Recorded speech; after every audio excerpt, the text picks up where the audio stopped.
Well, everybody, it is October, which means time for me to finally make a video again. And it's another wonderful collaboration with Michael Maxwell from the Jack of All Nerds Show. Podcast, YouTube, website, everything. Yes, all the things. Amazing. Links will all be in the description.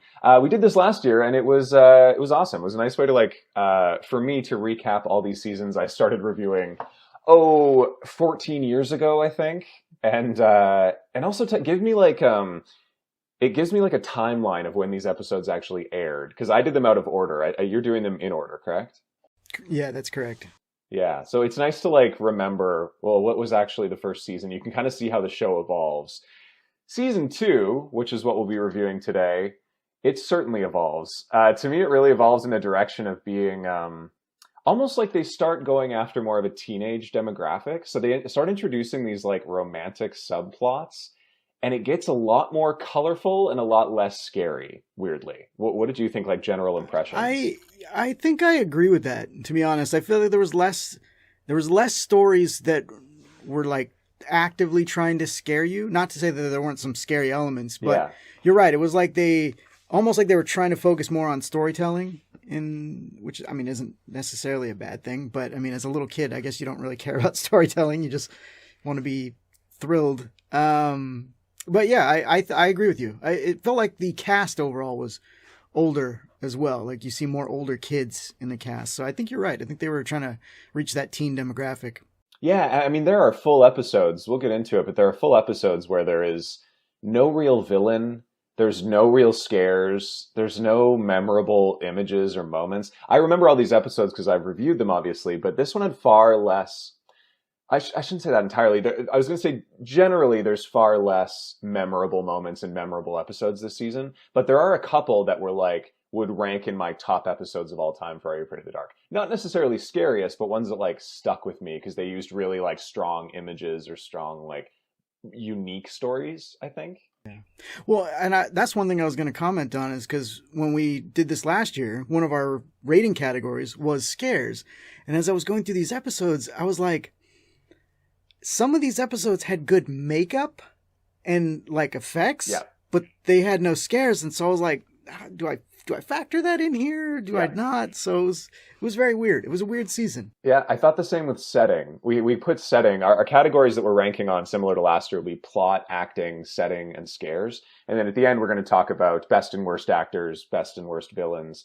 But setting, I found almost all these episodes would just take place in a high school. Whereas the first season, we had these really unique and strange and interesting things happening. This time it was just, there's a couple really great standout episodes, but generally it was just a park. Lot of schools, a lot of cemeteries at night. Yes, although they did better this season. That's one of my favorite ones. We'll get to that at Old Man Corcoran. Also, stick around to the end. We are going to, at long last, do a prize draw. There's going to be a different system, though. It won't be commenting. It's going to be an actual entry form. So our sincerest apologies to, I believe it was Jessica G, who won the last prize, but we just weren't able to get a hold of you. So, yes, our sincerest apologies. We tried. For months. We tried. So if you are Jessica G and you're watching this, click the link in the description that will be there. You enter again, and, it's up for grabs. Maybe you'll win it a second time. So let's jump right in. First episode of the season is The Tale of the Final Wish. What were your general impressions of this? Well, I think we need to address the elephant in the room with this first season, or the first episode of the second season, is the blatant murder of Eric, who just vanished from the show. I know. No one says a word about it. You cannot convince me that they did not kill him and bury him in the forest somewhere. It should have been involved in a story. That should have been Kiki's way of revealing to the group that she got rid of Eric. And they all end cheering. Yeah, it was deserved. Yeah.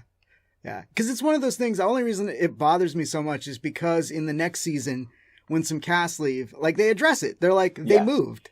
And nobody says anything. I know. Just a shuffle. I feel bad for that actor. I haven't looked into what he's doing, but he was a good actor. He's just playing a loathsome character. That is true. I think he's been on, there's another Canadian series that I haven't seen that he is on as an adult actor. I've heard people talk about it. It's going to bother me. It's going to bother me now that I can't think of it. I'll try to look it up. But he is still doing things. So I should be cautious then, because I live in a city where a lot films in Canada, and I've run into that. I've run into a few Are You Afraid of the Dark actors where I've had to really what did I say about you? I got in trouble, speaking of, for this episode when I reviewed it, for not knowing who Bobcat Goldthwait was, and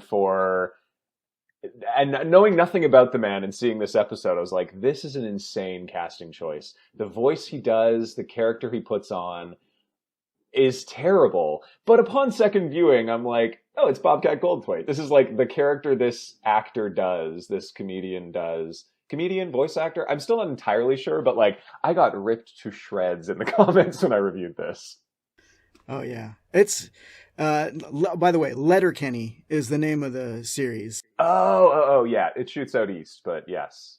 Popular show. Eric is in, so yes. He's still, in real life, he's alive and well. Yeah. I mean, I can't remember when I was a kid if I had known who Bobcat was. I mean, I was familiar with things like Police Academy and a lot of the stuff he had done, but I don't know where my viewings fell with these. Yeah. But as an adult rewatching it, very aware of who Bobcat was, and when he pops out, it flat out ruins the episode for me. I wrote the same thing. Hi there! It's so baffling, and I guess if you're looking at it from it's so bad it's funny, then right. It's great. It's a great episode, but I felt like they were really getting there with the just the ambiance of the episode, and the whole story I thought was really good. And then you get to 7 minutes into this episode and hi there, and you're like, oh my God, what is happening? It's a really good impression. He pops out and immediately sets the tone as goofy, and he kind of sets the tone for the entire season, I think, because it really you're right. They set up, there's a couple moments, I think the brothers sleepwalking, there's some moments that are a little jarring and kind of bizarre and interesting. And then as soon as they go into the dream world and he's involved and he's using that trademark kind of voice, he's also just not really committing. I mean, he's on a kid's show, so it's this half realm of it's almost like he's reading his lines off a cue card. It just has a really bizarre cadence, but he really kind of ruins the episode for me, I think. The strangest things are there for me, both things to eat and things to see, and many frightening sights abroad, till morning in the land of Nod. What's funny is when I'm picturing it, right? I'm imagining this story being told at this campfire by Kristen, and and when she's describing it, how do you just and then out from under the bed, the Sandman appears with a voice that sounds like someone has stepped on a man's nuts. What? How do you describe that to people? Yeah. Sounds like squeaking rubber. Yes. So what did you give this in terms of plot? I actually think the plot was pretty good for the most part. I liked where the story was going. Honestly, the main thing that kills the story for me is the character of the Sandman. But getting trapped in your dreams, classic, Nightmare on Elm Street type of a thing. It's a classic kind of horror trope. So I thought that was good. I gave it a 7 out of 10. Oh, I gave it a 4.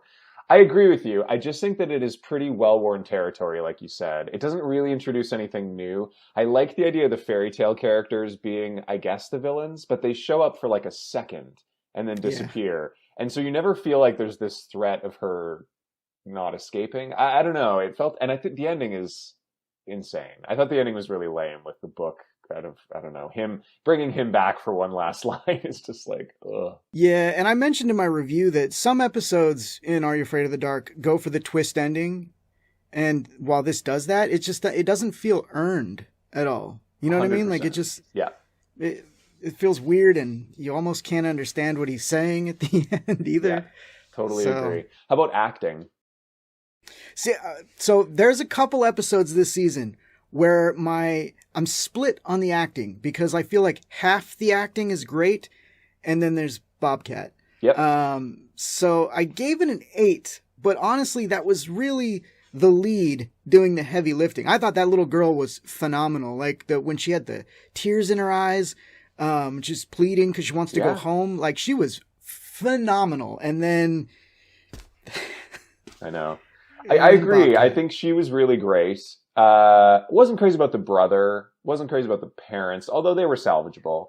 I just think there's better parent performances this season. But Bobcat was pretty bad. I gave it a 6.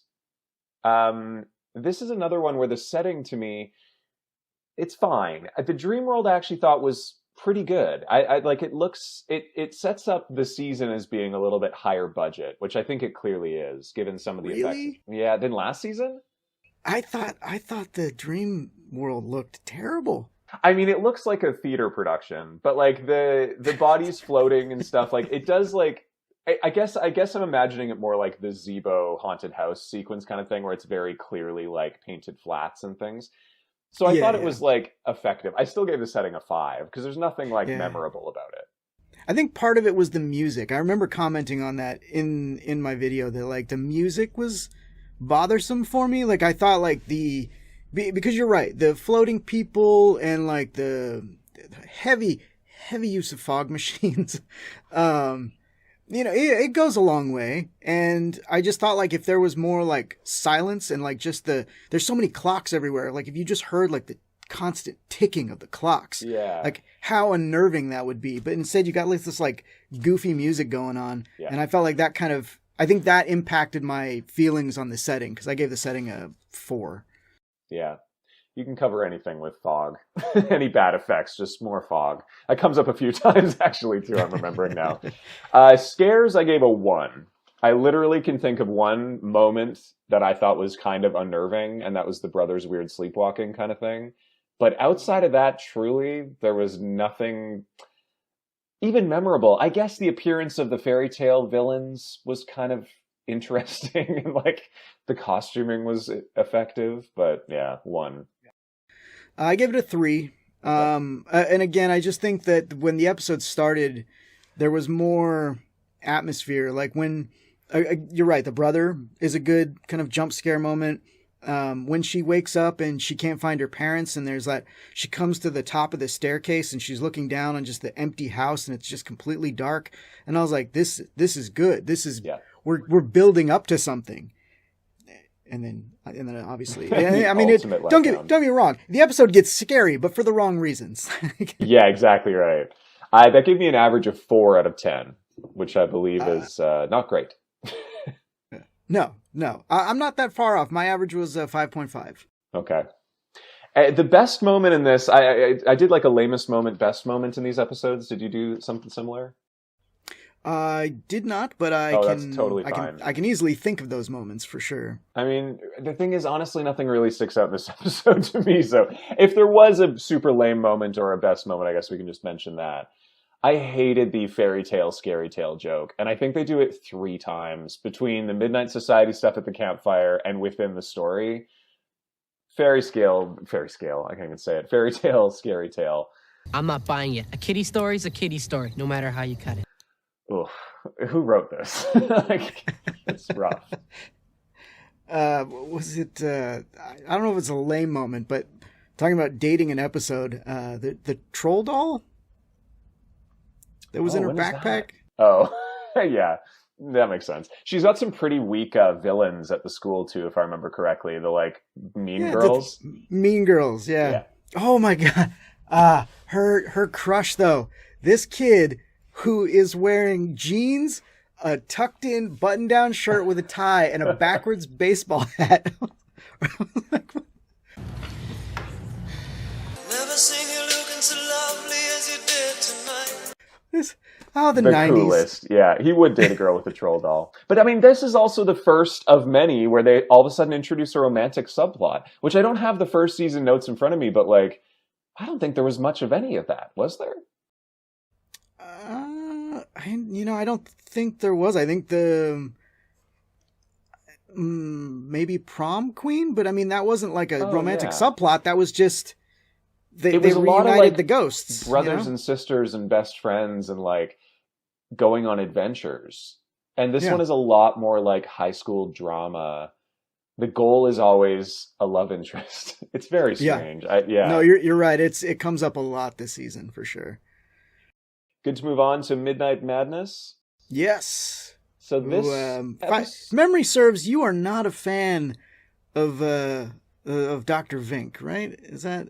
I'm more a fan of Dr. Vink than I am of Sardo, but Okay. I'm not crazy about any of the recurring characters in these. And I don't know why. I get them, but I think I don't buy into the idea that in an episode, as soon as they give them these huge entrances where it's like they're expecting the audience to be like, yes, it's a Dr. Vink episode. And it just feels like unearned. He's not scary. They're always whimsical. Those episodes in particular, anytime I see that Sardo's in it, I'm typically like a little checked out because I know what it's going to be. It's a magic trick gone wrong every time. And Dr. Vink is like a science experiment gone wrong pretty much every time. Although this episode is not. So I'm already proving myself wrong. I think they both have their moments. I appreciate them both on the cheese factor, like how over the top both actors bring those characters. They're both to life. great, I should say. I like the actors. Yeah, but they don't always bring anything to this story. In fact, I want to say Sardo brings less to his stories than Dr. Vink does typically. So they're both plot devices. They're both just like plot devices, so they don't need to come up with a good explanation. It's just like, well, it's Sardo. He sells something, it goes wrong, don't worry about it. Yeah. But it's like there never needs to be an explanation of like, where did this come from? Why is it magic? Anything like that. The Tale of the Midnight Madness was new to me when I reviewed it for the first time. I don't think I'd ever seen this episode as a kid. I really love it. And I liked it when I reviewed it the first time too. It has some of the like most striking visuals. I think there's like genuinely really scary moments. It's a slow burn. It takes a while to get to the like scary sequences, but the last like 5-10 minutes of this, I think are some of the strongest moments in Are You Afraid of the Dark? I agree to some extent. I do think there are very striking moments, and I think the vampire looks really good. Yeah. When it's in black and white. When it comes into the real world, when they get some close-up shots on it, I'm like, that looks a little janky. Let's back off of that. But overall, I agree. This is actually one of my favorite episodes from this season. I agree with you. I wish they'd had the capacity at the time to do kind of like almost like the Ring effect when she leaves the TV, where it still has that kind of static, glowing kind of thing to it. I think that would really change, because you're right. It looks like a bald cap and makeup. Like it looks like theater makeup up close. But I still find him creepy. As a villain, I find him really creepy, and I think that's what works for me. I also think the acting is super strong in this. So I of both of the leads, I think they're really good. I hate their boss, but like he functions as a good counterpoint to Dr. Vink, and they have these insane scenes together. What's your angle, pal? Overall plot, what did you think? Again, when you're talking about Vink, it feels like it's just a weird plot device to, like, there was definitely a different way they could have made this happen. Like, because I'm a writer, I do tend to think about things like that. Like, if they were in the struggling theater and, you know, the main characters are tasked with going down and cleaning out like a basement or something like that, and they've just happened to find some old film reels, and they pop it in, and suddenly it starts getting successful, but then it ends up leading to like the reels are alive or something like that. You know what I mean? Like the vampire can come out. You could have easily accomplished that without the character of Dr. Vink, but yes, totally agree. But as it stands, I do think it was a pretty good story overall. I think I gave it an 8 for plot. So nice. I gave it a 7. And I don't exactly know why, because I did really like the plot. It is pretty unique. I think it plods along a little bit. Like you said, there isn't a need for Dr. Vink to have this like antagonistic relationship with the boss. They spend a lot of the episode debating the merits of what to play, and the old lady loving the movie. It's just like a lot that is just like, they could have trimmed the fat in this episode and gotten to the chase stuff quicker. Can we talk about the reusing drink cups and popcorn cups? It's so sad. The thing is, I know those theaters coming from like rural Alberta. I know that place. Like, not that they would do that, but no. Oh yeah. Plus that lady was just so like when she leaves the theater the first time and she's just so rude. Yeah. I was like, what? The usher didn't do anything to you. What are you taking it out on him for? Enjoy the film, man? Yeah, I know. As though they're making the movies. It has this attitude of like, oh God, you really produced another stinker here. I really like the acting, as I said. Sorry, go ahead. Oh, I was just gonna say, but speaking of romantic interests, this is an episode that does that. It is, and I don't mind this though, and I think the actors pull it off. They're of an age and of like a maturity in this where they're not like, maybe it's just because they're not in the school setting. They have jobs, so to me, I'm already like, it's not super heavy-handed. But it's an intro. It adds stakes, I guess, so that when the villain appears, we understand why they want to survive this together. They pull for each other. It gives him this moment to be brave and go do this thing. And I don't know. For some reason, it really didn't bother me in this episode. I think it added. I mean, it does work in the narrative, but because I watched it, for my review with jaded adult eyes, all I could see was how when he first asked her out, she was like, oh, I gotta study, but then like the moment he's like saving the theater, she's like, hey, we should hang out. And it's like, okay, Katie, I see where you're at.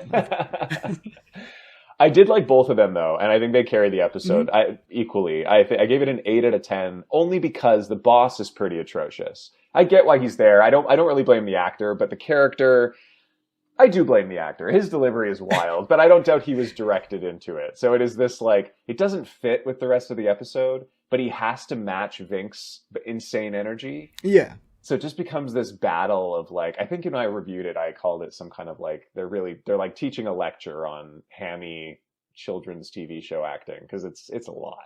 Perfect. Absolutely perfect. I mean, it is over the top, but I agree with you. I think it has to be for the episode. Yes. Plus, but when you're judging the acting too, it's like, yeah, it is over the top, but it does exactly what it's intended to. You do not like this man. In fact, when he is revealed to be alive at the end, I was like, ah, I was disappointed.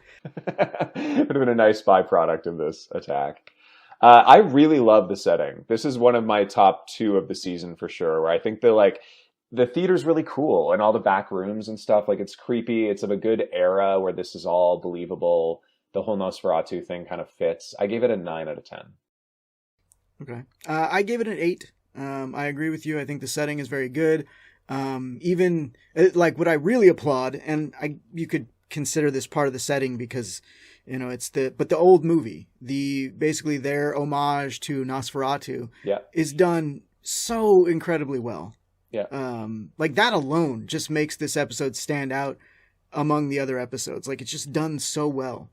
Yeah. And it also like, it is. And we know immediately with the references, and it's rare for Are You Afraid of the Dark to kind of reference something so directly and so recognizable that is, carries like artistic merit.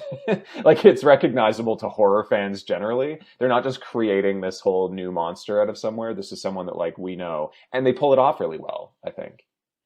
Yeah. The scares, as I mentioned, it's interesting. There's not like a huge amount of jump scares in this, but there's the last 10 minutes, the sequence once he gets out of the screen, I think is so effective. I gave it a 7 out of 10 just because there's really no like one moment I can boil it down to that I thought was really, really scary.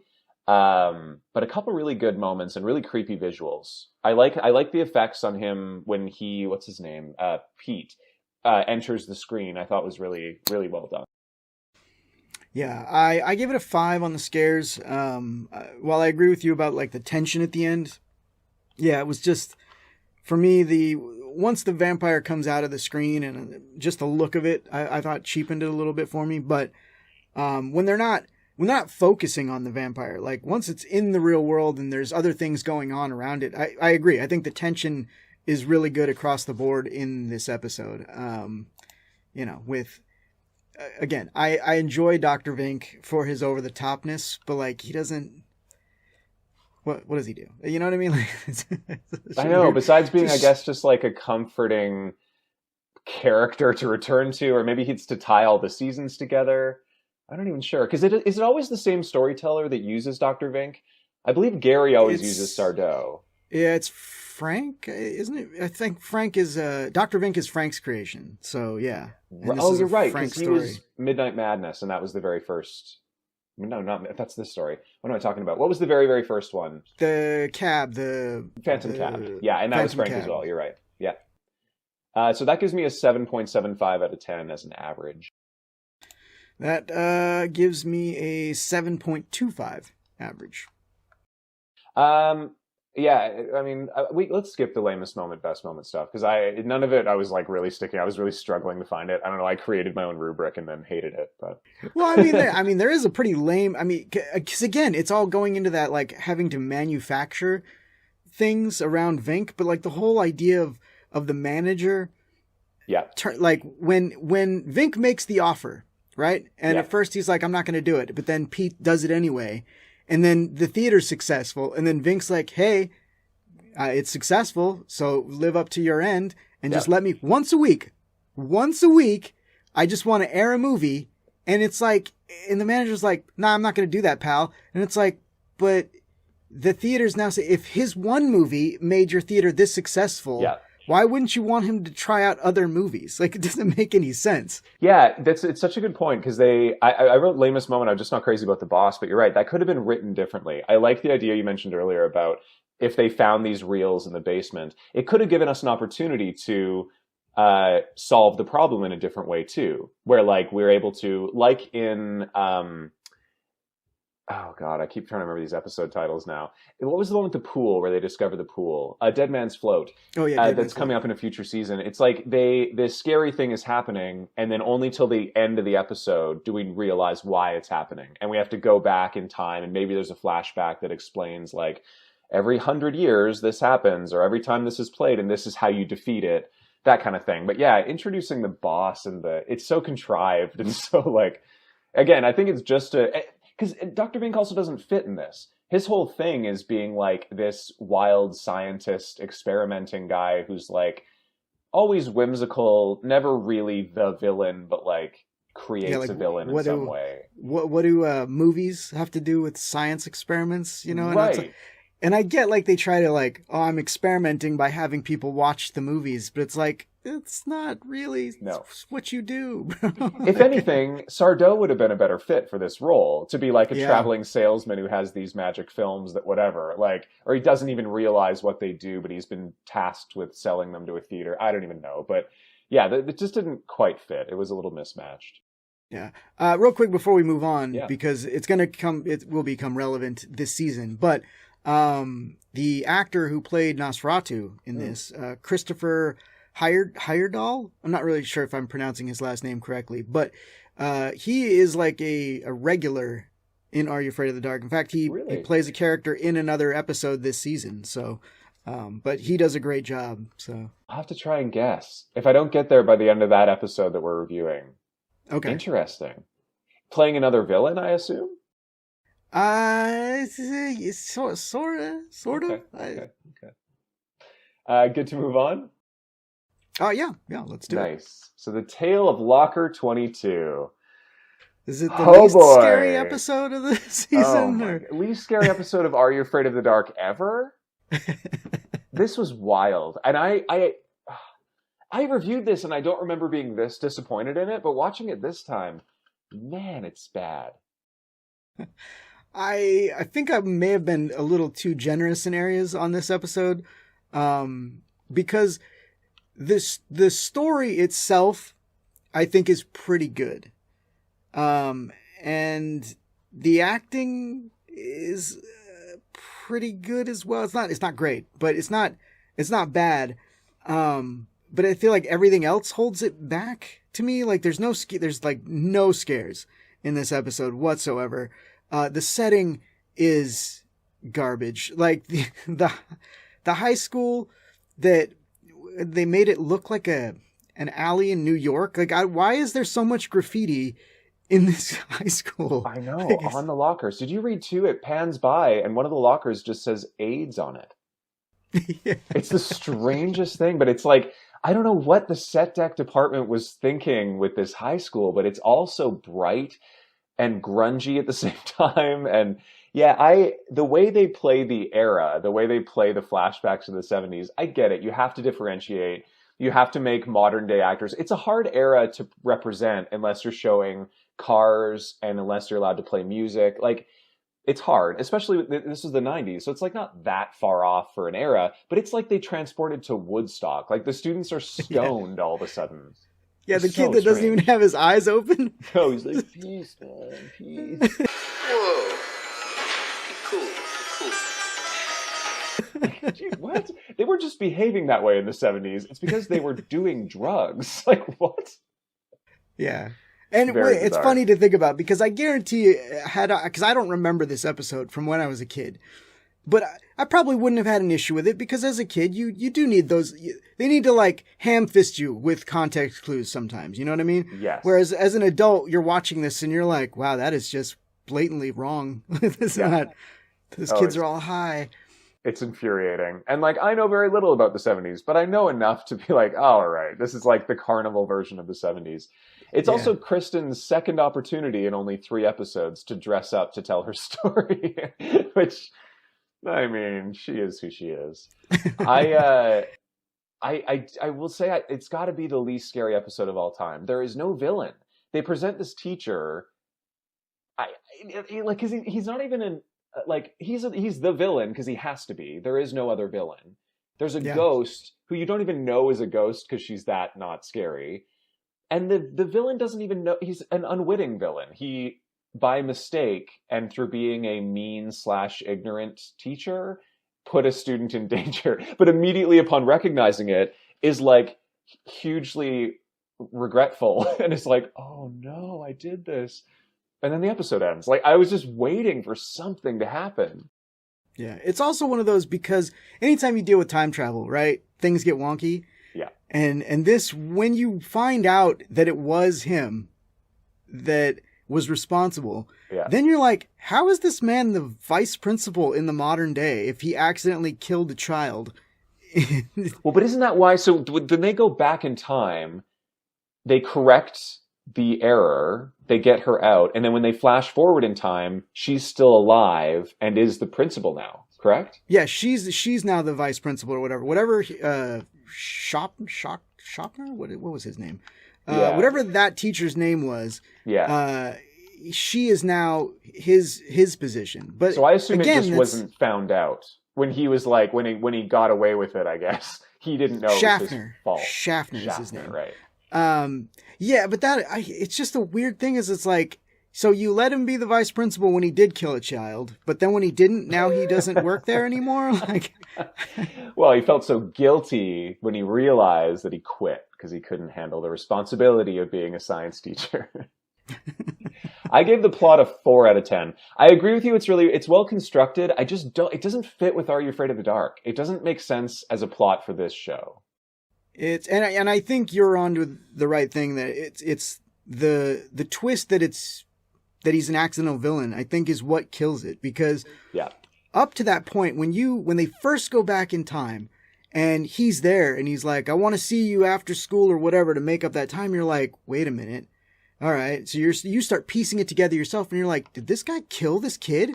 Yeah. Like you're thinking like he's a villain and that's a great twist, but somebody somewhere in television was like, no, you can't have this teacher kill this child. Like that's probably what it boiled down to. But yeah, once the realization that it's all an accident, you're just kind of like, okay. Yeah. I mean, I like that better. I like the idea that he's this like psycho teacher who turned principal and they hate him in the modern day, but don't know that he has this crazy past. But that gets far too dark for the show, right? So they clearly landed on the side of like, well, we'll keep it light and nostalgic for kids who have no idea what this era meant. Well, and they might have been afraid of retreading the Sorcerer's Apprentice. That they might have been like worried about kind of retreading that same vibe. So totally, yeah. I agree with you though. The acting is really good. I like the lead girl. The lead guy's not my favorite, but like he's salvageable. And I actually think the teachers were both great. So I gave it a 6 out of 10. Yeah. Although I do think that I'm sorry, I'm mixing up characters now from there's so many school episodes, I'm mixing up characters. Yeah, I do think the acting was really good. Candy? Is that Candy's the ghost, correct? Candy's the ghost. Yeah. So that actress, I think, was like 18 or something at the time. And I've seen people like make posts about her, how like she's believable as a kid, but not as an adult. I actually found that the reverse, because the first time she showed up, I was like, who is this 30-year-old pretending to be a dead teenager? I legitimately thought she was way older than she was. And then I looked it up and I was like, oh no, she was only like 18. But I thought she was a more convincing adult than a kid, but maybe that's just me. I am surprised she's 18. She looks older than that, but I think she still looked young. Yeah, I mean, it was the 70s. Everyone was all different ages at school, as it turns out. The setting and the scares, man. I gave the setting a 2, and I gave the scares a 0. The setting I only gave a 2 because at least they, like, attempted to differentiate the eras. They set-decked the hell out of the school with spray paint. But the scares, there's just nothing there. I think it's the only 0 I gave this whole season, but man, bad. I've never gone as low as a 0, although if I was going to go that low, this would be the episode for it, because I gave the scares a 1, because there's just, yeah, you're right, there's nothing scary in this episode at all.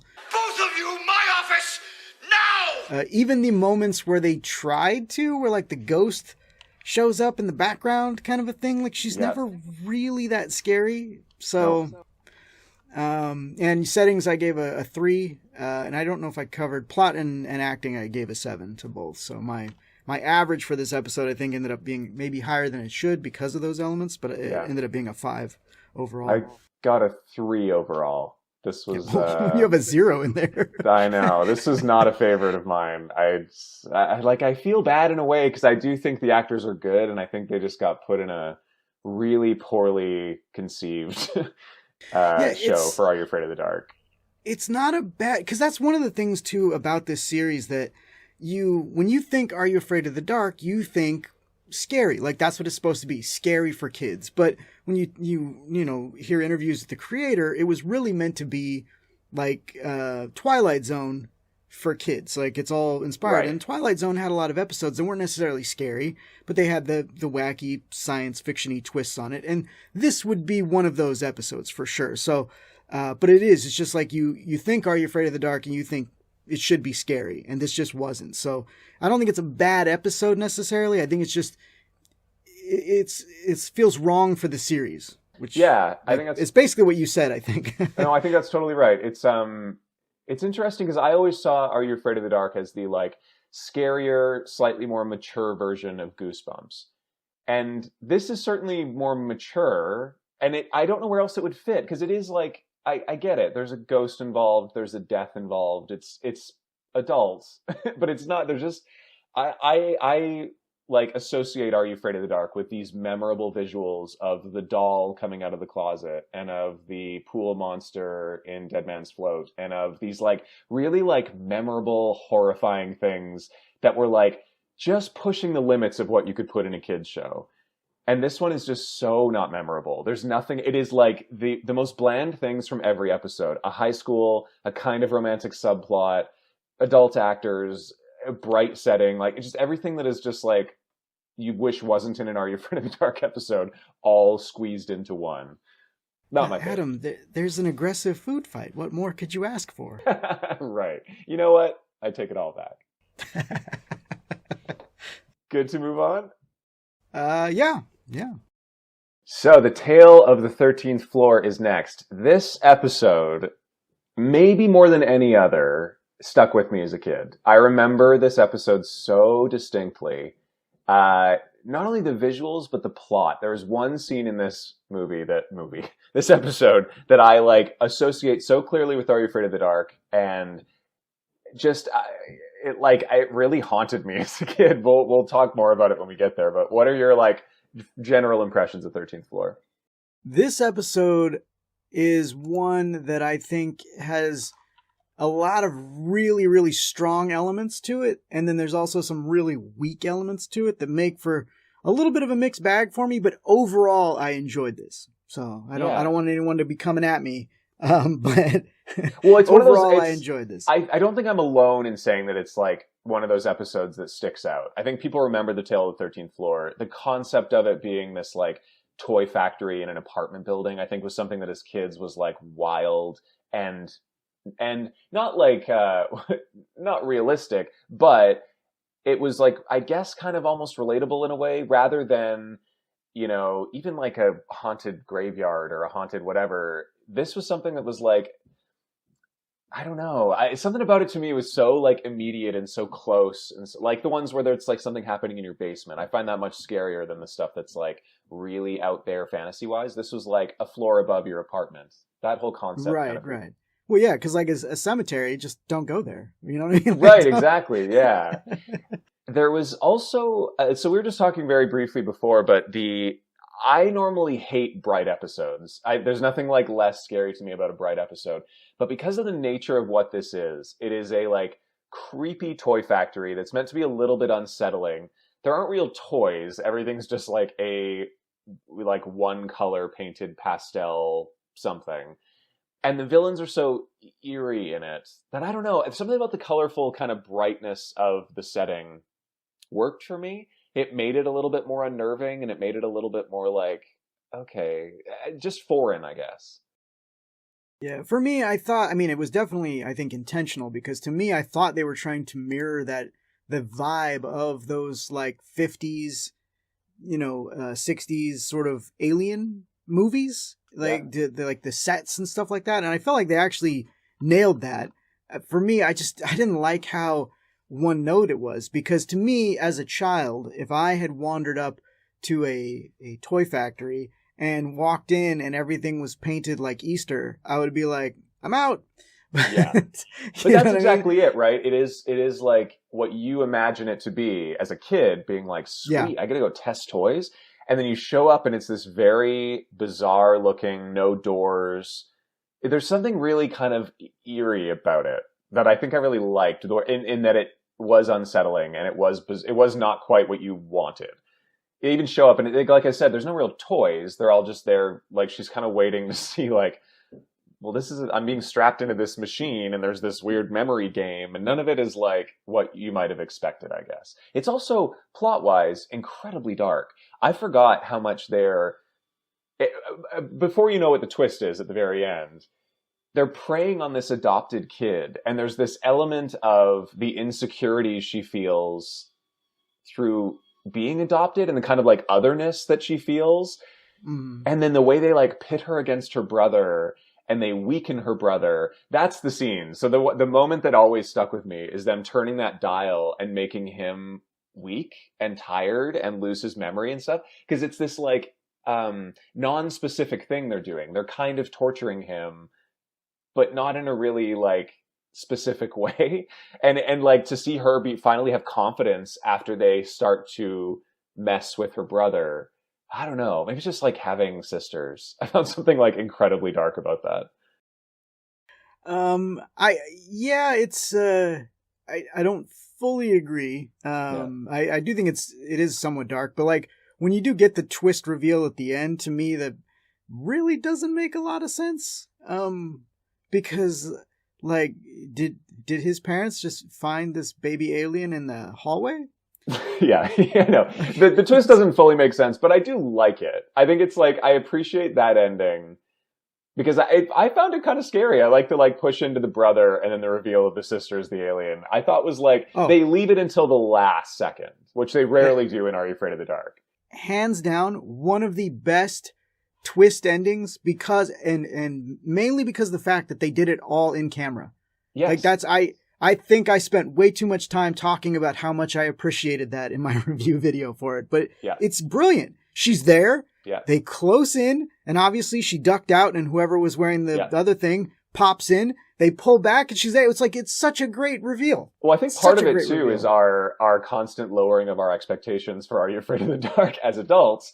But so we're not. I was like, normally in like if I saw a movie or a TV show nowadays and they push in on a character sitting next to them, I was like, okay, well, something's going on. But yeah, it actually took me by surprise, and I've seen this episode plenty, and even this time I was still like, oh right, she's an alien. I gave the plot a 10 out of 10. I believe in using the full scale, obviously, as I gave a 0 to our last episode. I gave the plot a 10 out of 10. I think it's original, I think it's well executed, and I really think the twist is super effective. I wrote in here, I forget it every time, which is like wild. I'm 34, I should know better, but I really think it works in this. I give it an 8. Yeah. I mean, I do think it's a good plot. I think I just gave it those deductions because, again, once it got to the end and it was the reveal, I started, and again, my child mind would not think about this, but my adult brain was like, that makes no sense. How is this alien child left with these people? Like, how did they find her? How did they adopt her? How did she acclimate to human society? Like, what? Yeah. So many questions. Why does she, the second that she hears she's an alien, turn into an alien? She, like, all of a sudden her mask is gone for no reason. Anyways, no, I agree. I thought the acting was good. I think no one really stands out as being exceptionally good. I think the kids are great.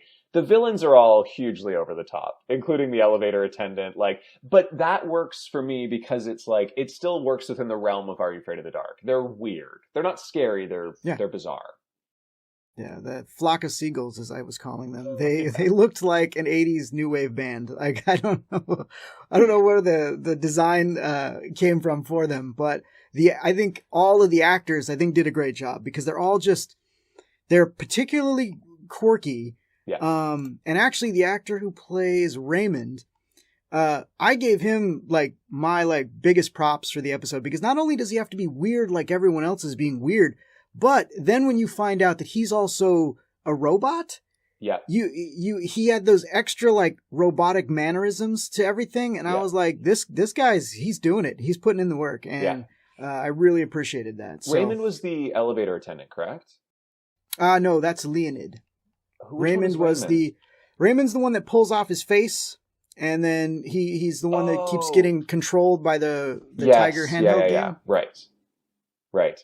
I appreciated the elevator attendant, I was going to say, because even though that was hugely over the top, he starts to, again, the dark kind of nature of this episode, starts to like appeal to her as she's trying to run away at the last second in this like soft kind of villainous way of just like, well, you'll be fine with us, and come on. Like, it's much eerier and like an unexpected choice. Again, to see like villains have strategies in this, it just shows them operating on a different level that isn't just like, we have to kill this girl or we have to do this thing. It is like, it's more complex than these episodes tend to be, I think. Well, and it does lend itself to the twist because you know, up until you find out what the twist is, it seems like they're just trying to kidnap this girl to take back to their alien planet or whatever. And so, then when the twist happens and you're like, oh, they weren't bad. They were just trying to, they just wanted to give her a hug, you know? Like, right. And that works with them being weird and not scary, right? They wouldn't be trying to scare her. They're trying to bring her in. They're just irritated because of the brother. Like, they didn't, that was the wrench in the plan. That's where the darkness didn't account for. In. Right. Yeah. I gave the acting a 7. Okay. I gave it an 8 on this one. I think we're both in a similar place as far as the kids were great. I don't think anyone in this episode really stands out as weak in any way. No, I think they're all fine. I think there's a couple of recurring actors in this episode. One is the initial, not Leonid, but the initial elevator attendant. Yep. Gus is the mailman from the Nightly Neighbors. That's right. Totally. Yeah, with the Band-Aid on his neck. Yeah. Yeah. I made a joke because I was like, I like to imagine that he survived the vampire scare only to come here and work in this elevator and then be murdered by aliens. Like, that's, right. Did they ever explain what happens to him? Presumably he's murdered. Yeah, he just disappears entirely. Leonid definitely strangled him to death. I think that's what happened. The setting, I think we may disagree on here. I gave it an 8. Like I said, I'm not normally into these kind of bright sets, but it just works to make it all a bit more horrifying. I find the plot so kind of unsettling that to put it in a bright, happy, and really almost monochromatic kind of atmosphere. It makes the characters all pop a little bit and just makes it seem like they're entering this really, even though it's in their apartment building, this really kind of foreign world. Yeah. I gave it a 3 on the setting. Again, it did nothing for me. Yeah. I would have liked to have seen, like, I was fine with the initial shots being all like bright pastels and stuff like that, but when they got into like the testing room, if there would have been more, I don't know, like cold metal and stuff like that to kind of mirror, I guess, what I imagine a spaceship to be. Like, yeah.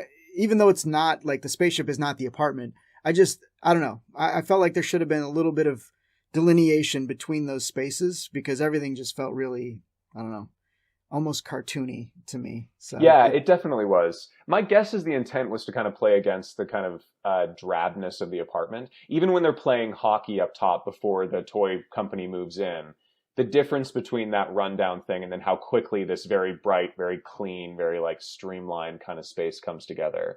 And I think it's just meant to look alien, would be my guess. But yeah, I get it. I think it's tapping into something like a much deeper childhood fear when I first saw this episode that I can't let go of. So I probably have an unnecessary attachment to these visuals.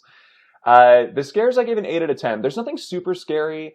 The human mask thing I really liked. The first time they do the mask reveal that they're not humans, I think is really well done. And her reveal, the twist, I think is really good. Nothing's like jump scary, but I find it disturbing. And I find the idea of it all to be unsettling. Yeah, I agree. The face pull, the first time that happens, it's such a great reveal. Yeah. I wish that we would have actually had more of those characters, because then there's also when she's being pulled up into the thing, and there's like the whole circle of Rita Repulsa's putties there. And I wrote exactly the same thing. I said the putty creatures are my least favorite part of this episode. But like those, like, the having no faces, I think really goes a long way. Yep. And if we would have had more of them pursuing her rather than Raymond in Raymond face, like in human face, I think that would have added a little bit more to the creep factor. But plus also, and I try not to like let this affect my opinion of the show, because I know they're working with a limited budget, but like this episode, really, you can really feel it, because again, you've got like bowling pins and bicycles painted solid colors to look like toys. When she's in that hallway and Raymond's chasing her and she's using her powers, and it's literally just like cardboard, styrofoam or whatever it is. It's like, guys, come on now. So I think, what did I give this for? I gave the scares a 5. There's nothing to me that was like really scary, but it had some really good moments. Again, that first reveal and then her reveal at the end, just and it's at the end of the episode. It's such a strong statement right at the end. So regardless of how you feel about anything else in the episode, it ends with that. And you're like, that was a great episode, you know? Yeah, because it's earned. Unlike the twists, the Sandman or whatever from the first Bobcat Goldthwait's voiceover coming in to be like, but actually she's still there. It's like not this Deus Ex Machina like end where it's just like nothing is warranted. This one has like, oh right, and you're remembering the episode and being like, right, that's why the elevator attendant was so kind to her, and that's why, like, it all pieces together, and her being adopted and her, like, all of these things start to make more sense through the twist. So yeah, I agree. That gives me an 8.25 average, which I honestly, I think I'm inflating my scores because I just like this episode so much, but like on the metrics we're measuring it by, probably shouldn't be that high, but I really liked it. My average ended up being a 6. My rating of the scares and the setting really lowered it, but yeah, I think the plot and the acting really hold this episode up for me. And since I feel like we're getting to the end of the discussion here, this is the episode. Old Nosferatu. Who is it? Is Leonid, the elevator attendant. Really? Yep. Really? Oh, wild. I was trying to think of like some wiry villain or something, because he seems so like gaunt as Nosferatu. I mean, I think the shoulder pads really go a probably. long way for his costume. They bulk him up a bit. But yeah, that's him. So, good to move on to Dream Machine. Oh, the old Dream Machine. We're gonna have some words about this one. Yeah. Yes, I am okay to move on. The Tale of the Dream Machine, it's another one that I like the idea of conceptually, but the execution of it is just not at all scary. It's another one to me that I just am like, it could have gone somewhere, but the way that they did it catered way too much to this romantic plot line and not at all to the like 9 and 10-year-olds who don't care about the romantic plot line and want to not be able to sleep at night. What were your general thoughts? The more you think about that romantic plot line, the creepier it is. Oh, 100%. Yes, 100%. There's nothing okay about it. No, I think I called it the Tale of the Wet Dream Machine when I first reviewed this episode because it is dark. Oh, that's so accurate. But this one is it's a real mixed bag for me. I don't really care for this episode on the whole. I do think that the plot is good. I mean, I think it's one that I've seen before somewhere else as well. It is not executed well at all. I also think the acting in this episode is pretty appalling across the board. Okay. Which is weird because they're like teens. Like I don't know. I didn't mind the acting. I said it was about average for Are You Afraid of the Dark episodes, but you're right. The fact that they're older, I don't know. What is your name, princess? Jennifer. Good evening, Jennifer. I am Count Sean. It should work better than it does, maybe. Yeah, and I think part of it is the story. Like Sean, the problem is that Sean is not given a lot to react to because he's always the one writing the story. So he doesn't really get anything to play off of. You're getting most of your scares and emoting from the other characters that are involved in the stories, and even then, like they're not great. No, I think most of the acting. I think the biggest acting problems I think come from scripting issues, though. Some of the lines they're giving them are so hammy. Him explaining how the dream machine works to her within the dream is very like stilted and bizarre, and her reaction is.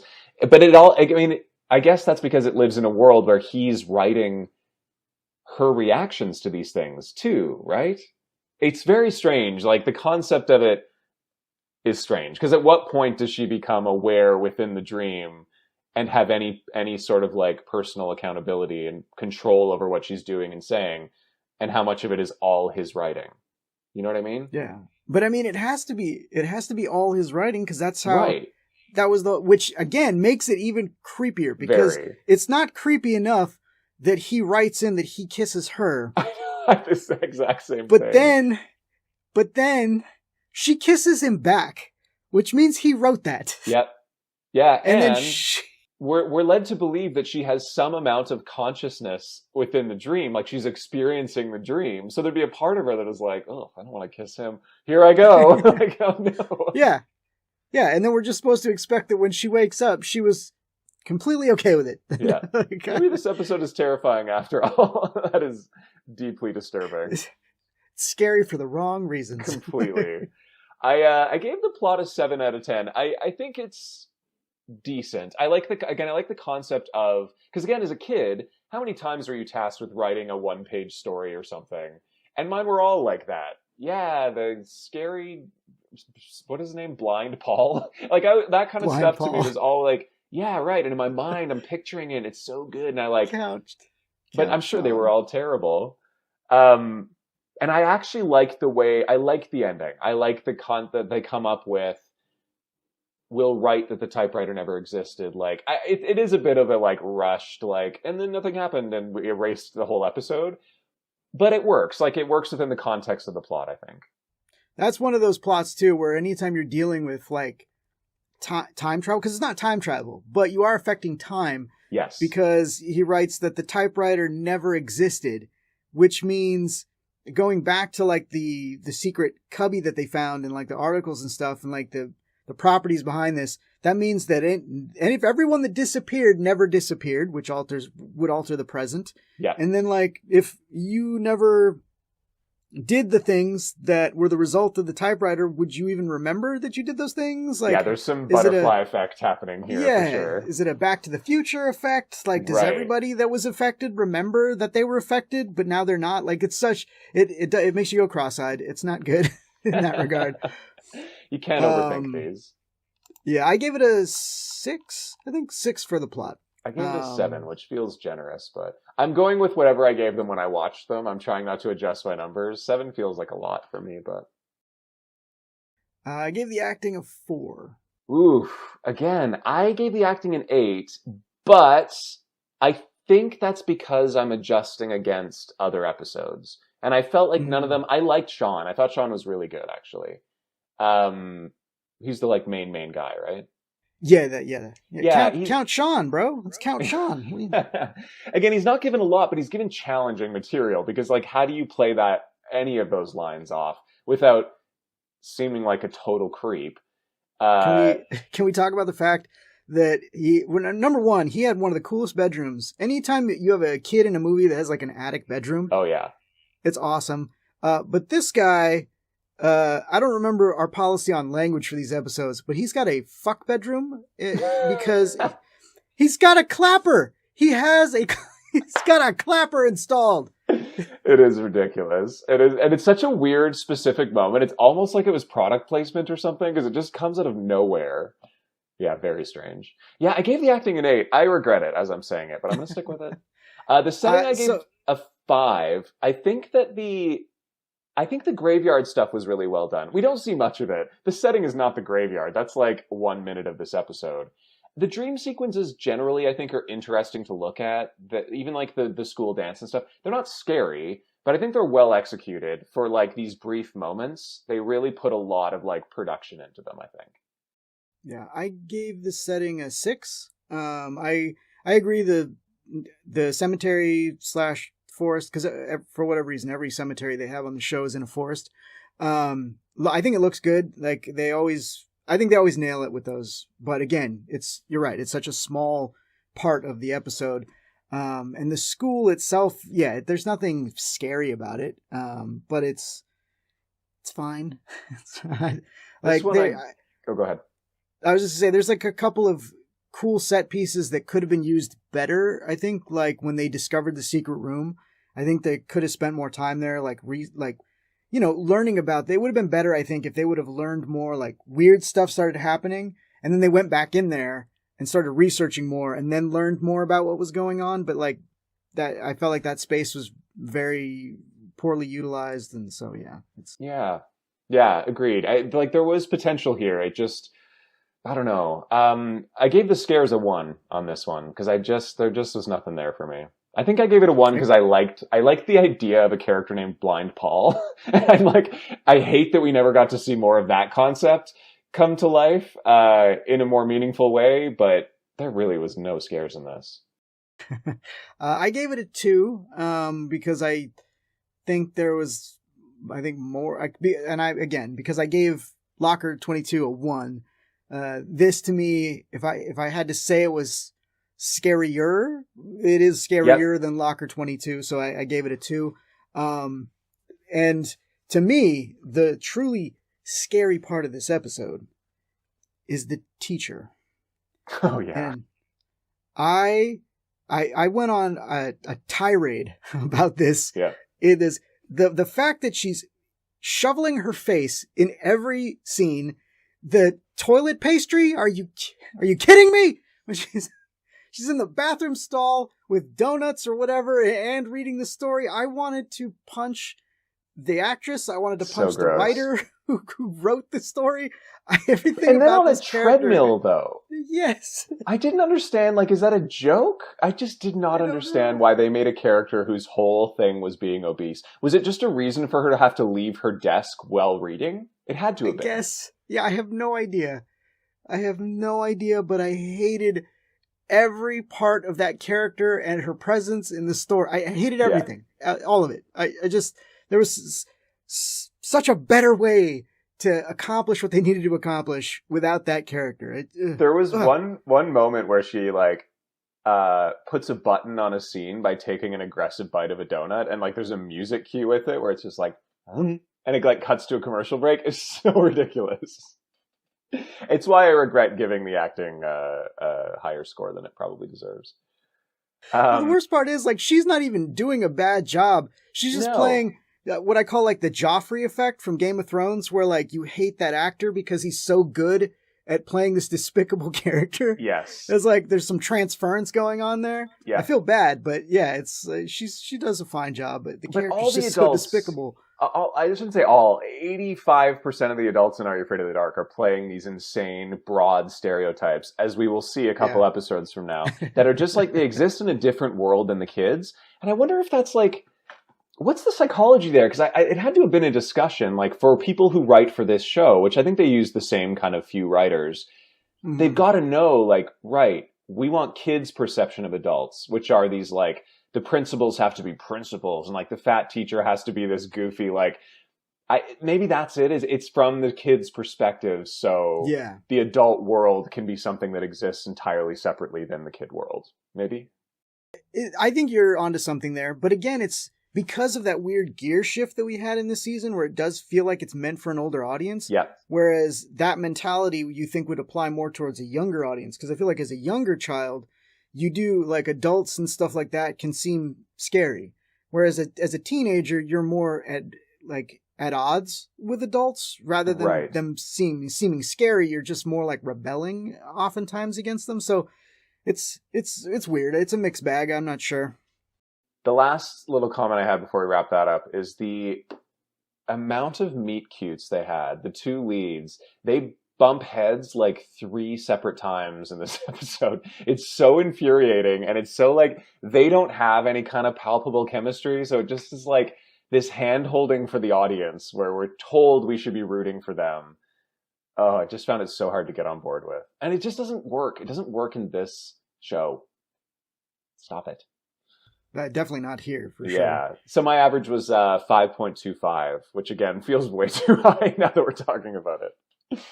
My average ended up being a 4.5, which is funny because I don't even think we mentioned, when we were talking about Locker 22, we didn't even mention that romantic interest in that story, because that was one of the first ones where, like, because they even like hug, and they hug for a long time in that episode at the end.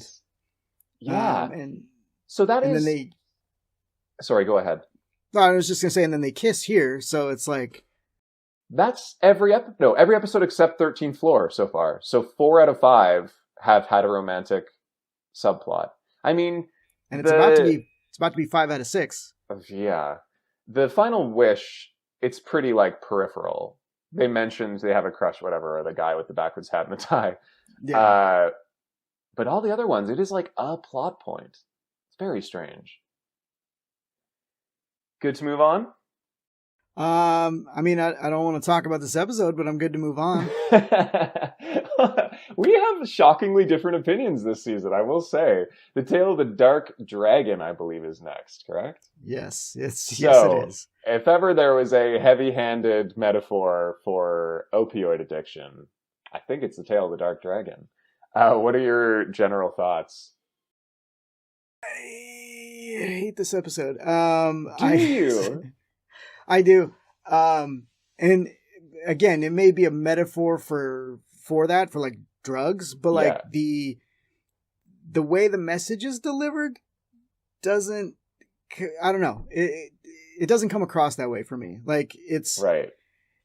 Because it's also dealing with, to me, I didn't read it as an opioid thing. I saw it as he was in this car accident and he's struggling with, like, he doesn't feel like himself anymore or whatever. And so to me, the message of the episode was like acceptance, like accepting that you are who you are and you're good enough kind of a thing.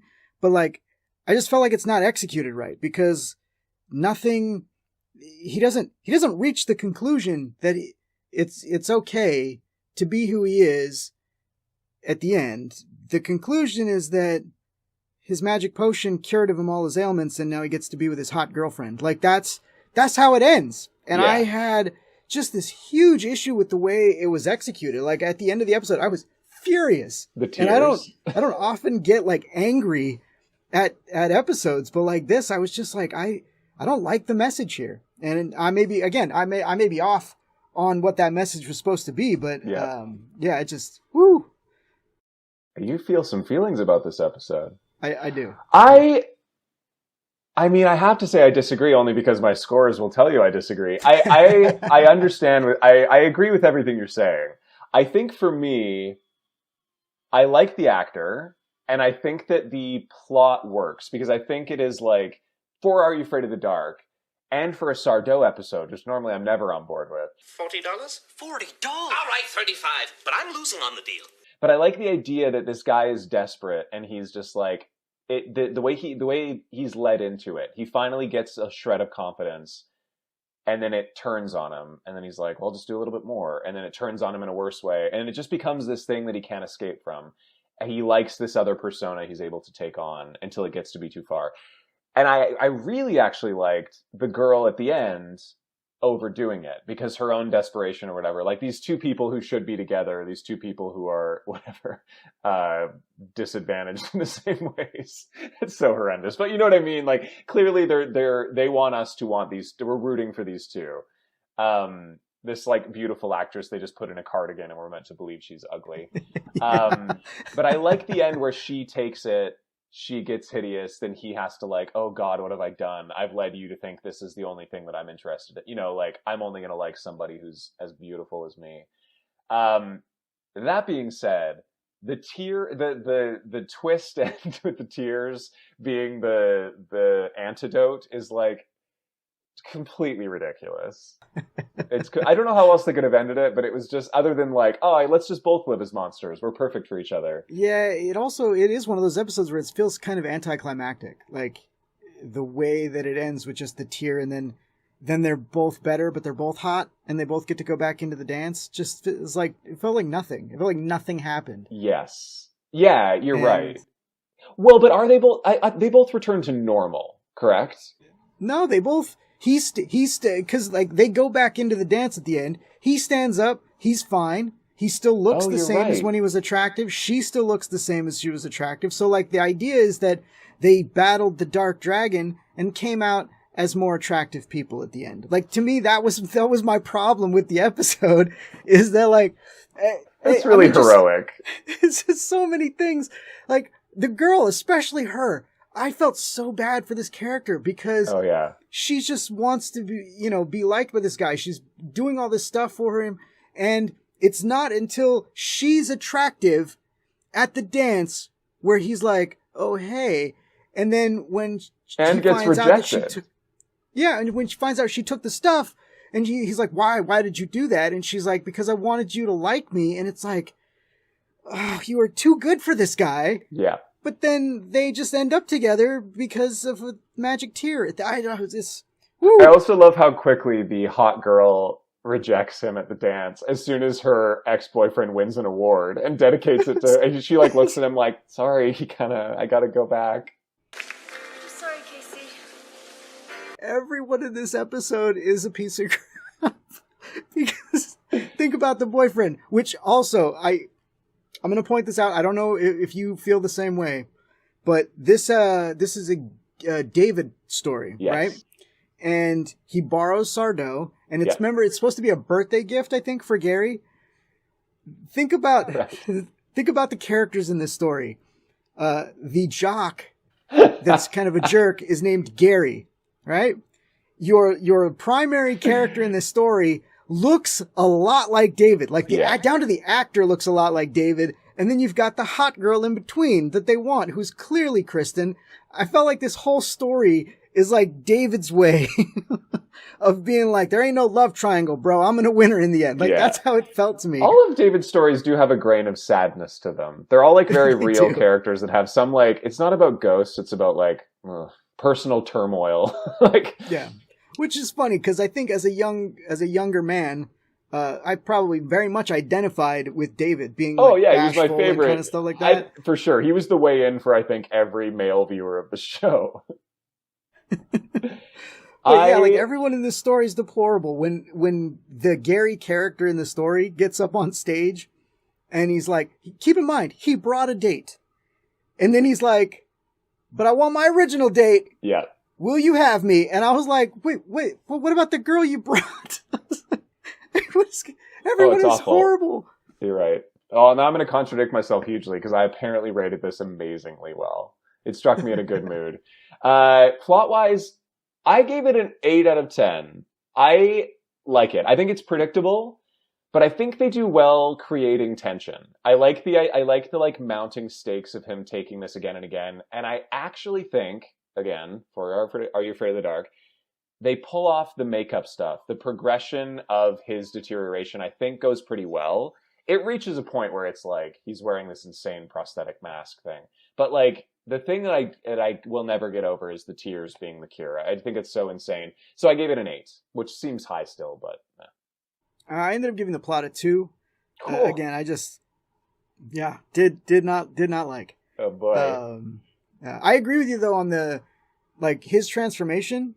That stuff I think was handled really well. Some of the best I think prosthetics of the season are utilized here, and I honestly think that's where part of it affected my opinion of the plot too, is that I just thought we could have dealt with that more, with more of his transformation and maybe him do it, because it doesn't, to me, the transformation doesn't really feel like it ever comes to a head at any point. Yeah, he doesn't become an irreparable monster at some point. Yeah, I thought that would have been if he had gone and actually done something in this way, if not only had it affected him physically, but also maybe emotionally as well and caused him to, rage out on something. But we never get that. So to me, I don't know. The plot just, did nothing for me.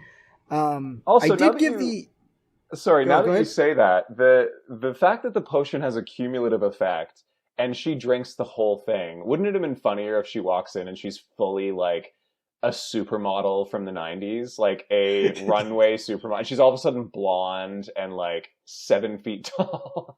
Just like those the old milk commercials, right? Where a child and then they're full on supermodel. She's just a different actress altogether. I loved that, and they're all just like, "What the hell? What happened?" Sorry, you were going to say about the acting, I believe. Oh yeah, I gave it a 7 because I actually think the acting was really solid here. Agreed. I gave it an 8. I think it's really strong. I think they're both really good. As deplorable as they all are, I think they all kind of pull it off. And there's not enough Sardo for it to be completely derailed for me. So yeah, there's what one scene, two scenes, right? Just 2 scenes with him. Yeah, I think it's very manageable if you're not a Sardo fan. Yeah, for a high school setting, mostly, I gave it a 6. There's nothing really exciting. But I feel like they did enough leaving that setting, enough stuff at his house, enough stuff at it was still interesting to me. It read a little bit more like I don't know, not an after school special. It read like a Degrassi episode or something where there were just more locations to at least maintain interest. Yeah. What did you think? I give it a 5. For me, it was just kind of middle of the road. There's nothing bad about any of the settings, but also nothing that really lent itself to being scary. But again, the episode itself isn't really that scary, so it's not. Yeah, I didn't find it offensive in any way or anything. And yet, I gave it an 8 for scares. I think this goes back to, and I know we've disagreed on this, I think what's rare in these episodes is effective ramping up of tension. And I think it does it well here, where we know what he's doing is not good for him, and he keeps doing it. It starts with the rabbit, right? They introduce it with the drops on the rabbit in the store, and then he walks away, and the rabbit starts smoking and pulsing and turns into this creature. I wish they hadn't shown the creature, first of all. It should have just been a puff of smoke, and we're like, oh, this might not go well. Yeah, I feel like you just heard the noises or something like that. Yeah, but I like the ramping of it up. I like it up and up and up. We think what's going to happen is he's going to take the whole bottle and turn into some monster that will never turn back. But instead, she takes it, and I think that's a really interesting and effective progression of the story and ramping up of the story, that this girl that we as an audience I think care about and sympathize with and seems genuine and sweet now is put in danger because of this guy's selfishness and I don't know the word I'm trying to say, being superficial and stuff. Now it's reached her as well. 8 seems high. I have a feeling yours might be a 2 or a 3. It's actually not that low. I gave it a 4 because, again, this is when I was talking about trying to balance whether I consider makeup effects as part of the scares. Yeah. Again, I do think the makeup was really good. I just don't think they do anything with it to make it like the makeup doesn't lend itself to the scares. I think the makeup is scary, Yeah. but they don't do anything with it in the episode. And again, with the weak ending, the scares aren't really all that there for me. So I gave it a 4. I think what happened this season for me is because there are so few scares, I started translating the scare ranking into like general tension. Because there are really in many of these episodes, there's maybe like 1 or 2 parts where I was really like, oh, like taken aback. But I mean, it's really few and far between. So I think I'm being overly generous with the scares this season. My average for the episode is 7.5. Okay. Mine ended up being a 4.5. It's interesting because I feel like a few of these, this season in particular, must have just hit at a time where I started watching the show or started appreciating the show, because I think I have some nostalgia for some of these episodes, and that it might like skew, because even talking about them now is like, yeah, the plot's not that great, and I gave it an 8. And I stand by it, damn it. Well, and that's one of the things I enjoy about getting to talk about these things with you is seeing things from a different perspective. Because obviously, and this goes for anyone watching the video too, like these are just our opinions. We're not, if you love an episode that we don't like or vice versa, we're not saying you're wrong for liking it.